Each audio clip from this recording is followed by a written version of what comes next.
Friends, Tiruppur மாவட்டம் மங்கலம் அருகே உள்ள மலைக்கோயிலுக்கு தான் வந்திருக்கேன். இது திருப்பூர்லேருந்து சோமனூர் ஓர வழியில் மங்கலம் தாண்டி ஒரு 2 கிலோமீட்டர் வந்தீங்கன்னா இந்த மலைக்கோயிலை அடையலாம். என்னடா மலைக்கோயில்னு சொன்னேன், வெறும் படிக்கு மட்டும்தான் தெரியுது, மலையவே காணாமல் அப்படின்னு நீங்கள் நினைக்கிற மைண்ட் வாய்ஸ் கேட்குதுங்க. கோயில் ஒரு சிறிய மலைக்குன்றின் மீது ஒரு மேடான ஒரு பகுதியில் அமைந்த ஒரு அழகான ஒரு கோயிலுங்க.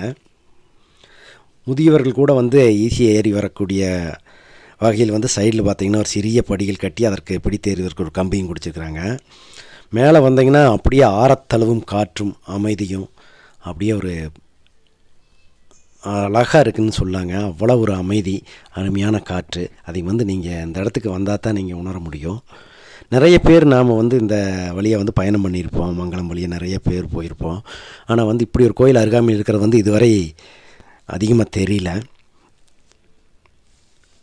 பார்த்தவருக்கு தான் பார்த்தா ஒரு சிறிய கோயில் தான், ஒரு அவ்வளோ அழகாக இருக்குங்க. அருகாமையிலே பார்த்திங்கன்னா ஒரு பெருமாள் கோயிலும் இருக்குது. இந்த பெருமாள் கோயிலும் இந்த குழந்தை வேலாயுத சாமி கோயிலும் சமீபத்தில் தான் குடமுழக்கு நடைபெற்றதாக சொல்கிறாங்க.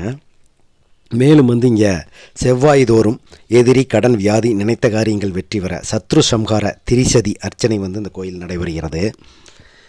இங்கே அருகாமையில் இருக்கக்கூடிய மக்கள் கண்டிப்பாக இங்கே ஒரு முறையாவது தரிசனம் செய்யுங்க. பல்லடம் சைடு, திருப்பூர் சைடு இருக்குங்க. ஒரு மாற்றம், அமைதியும் கிடைக்கும். ஓகே நண்பர்களே, மீண்டும் சந்திப்போம்.